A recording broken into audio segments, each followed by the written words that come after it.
voulais surtout pas retourner dans le salariat et j'avais envie de croire en mon projet. Vraiment, il me fallait du coaching. Moi, j'avais besoin d'être drivée, d'être encadrée. C'est ce qui me manquait en fait, savoir ce qui marchait en fait, parce que j'ai personne dans mon entourage qui est vraiment dans l'entrepreneuriat. Et puis ce que j'ai adoré, c'est que c'était vraiment spécialisé pour les rédacteurs web, le SEO. Enfin, c'était vraiment ciblé. Je pense pas qu'il y en ait beaucoup sur le marché qui proposent ce genre de choses. Donc là, tu es en train de dire que tu avais un client qui n'avait pas de budget, qui avait et 0 finalement, €. il dépense plus de 7 000, 8 000 € avec toi.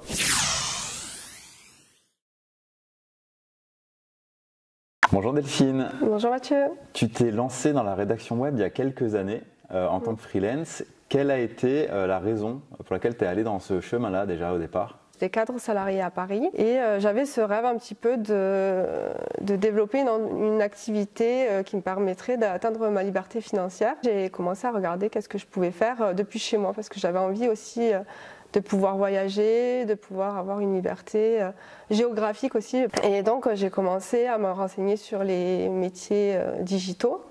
Et comme j'aime beaucoup écrire, lire, etc. depuis que je suis petite, je me suis dit je vais tester la rédaction web. Puis je suis introvertie, donc je me suis dit c'est parfait pour moi en fait. Et ça, c'était il y a combien de temps à peu près ça fait 2 ans là. Ok. Et donc là, il y a 6 mois, tu as rejoint l'incubateur de Référente SEO. Qu'est-ce qui t'a donné envie d'aller dans cette direction-là et pourquoi avoir choisi cette formation, cet accompagnement? J'ai longtemps pensé que je pouvais me débrouiller toute seule, en autodidacte. Donc j'ai fait des formations où j'avais pas vraiment forcément beaucoup d'accompagnement. J'ai testé plein de choses et je voulais être en fait très au point au niveau des compétences. Donc je me suis beaucoup formée. Et j'hésitais en fait à rentrer dans le dur du sujet, contacter les personnes, etc. Je me sentais jamais prête. J'avais beaucoup le syndrome de l'imposteur aussi. Et je partais dans tous les sens, j'ai essayé plein de choses, communiquer sur les réseaux sociaux, etc. Et ça ne prenait pas. Et j'ai commencé à m'essouffler. Mais j'avais cette envie, en fait, j'avais pas d'autre plan B.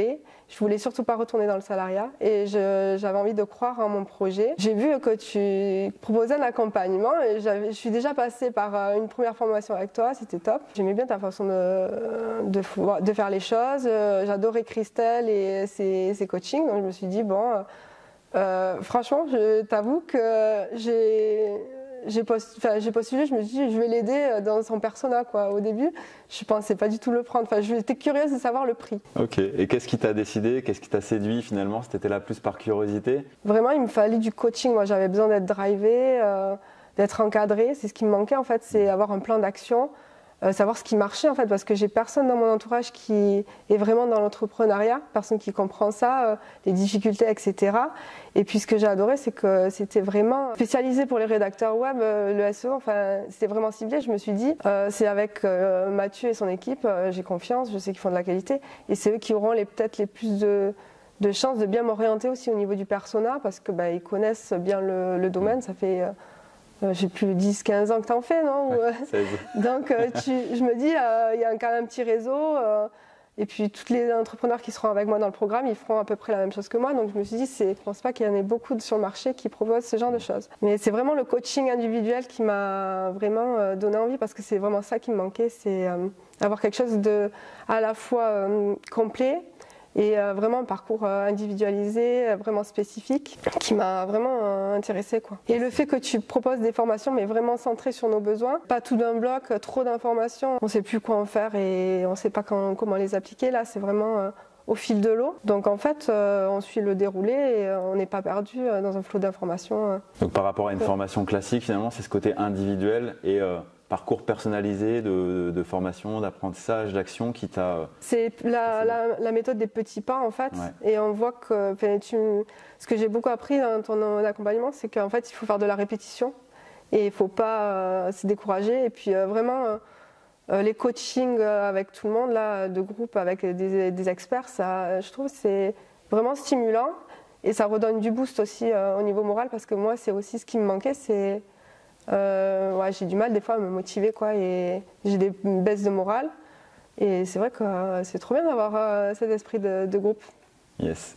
Est-ce que tu veux nous partager une victoire que tu as eue pendant ces quelques mois dans l'accompagnement? J'en ai eu plein. Les premiers, ça a été la première chose que je me sentais incapable de faire jusqu'à présent, c'était prendre contact tout simplement avec les prospects pour pour faire mes interviews persona. Et après, ça a été surmonter ça, faire des premiers appels de vente, me rendre même sur le site, voir les gens, présenter mes devis. Et puis après, maintenant, actuellement, c'est d'avoir signé mes premiers contrats. Je ne m'y attendais pas, donc je suis contente. Et tu as une anecdote par rapport à un client qui n'avait pas de budget et puis finalement, là, vous êtes en train de signer quelque chose d'assez important. Tu peux nous expliquer? Oui, alors c'était un client que j'ai eu pendant les interviews. Puis il m'avait dit, ouais, on n'a pas trop de budget. Et de fil en aiguille, j'ai entretenu une relation de confiance avec eux. Et finalement, j'ai réussi à leur vendre un premier audit. Et puis maintenant, ils ont un plan d'action et maintenant on est en train de faire le déploiement sur les 6 prochains mois, quoi. Tu peux nous dire du coup avec ce client sur un an combien tu auras facturé? 7500, oui c'est ça, 7400. Et puis après ils veulent faire du blog, donc je pense, je suis pas trop loin des 8000 peut-être, je sais pas. Donc là, tu es en train de dire que tu avais un client qui n'avait pas de budget et finalement, il dépense plus de 7000, 8000 euros avec toi en l'espace d'un an et donc peut-être plus sur du long terme. Forcément, c'est quelque chose sur du long terme. Donc bravo, c'est une super victoire. Merci. Trop bien.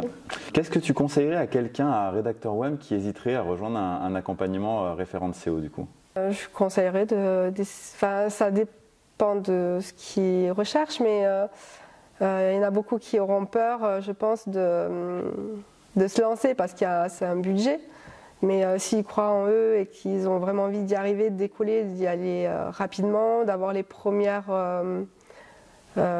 billes pour se lancer au niveau commercial aussi, c'est tout un autre métier aussi.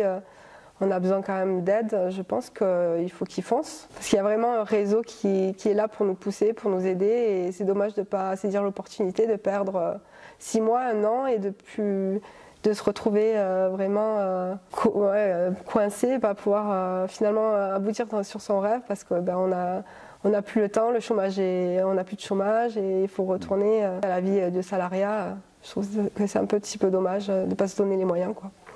Ça va plus vite du coup d'arriver à tes objectifs avec l'accompagnement que quand tu as essayé par toi-même? Parce qu'il y a cette volonté d'essayer par soi-même des fois en disant je vais y arriver. C'est plus rassurant parce qu'on sait ce qui marche, parce qu'en fait on est avec des entrepreneurs qui l'ont fait et refait en fait. Donc souvent quand on est seul, on teste des choses, on voit que ça marche pas, on arrête, on fait autre chose. Là on est accompagné, on sait que ça marche, on nous rassure là-dessus et puis on nous dit continue, persévère, ça marche pas, ça va finir par marcher. Et tu peux améliorer en faisant telle chose. On a des solutions, des aides aussi pour améliorer petit à petit, avoir de meilleurs résultats au fur et à mesure. Donc c'est bien, je trouve que c'est cool. Super, écoute, merci beaucoup Delphine. Bonne continuation surtout avec plein d'autres ventes à signer. Merci Mathieu.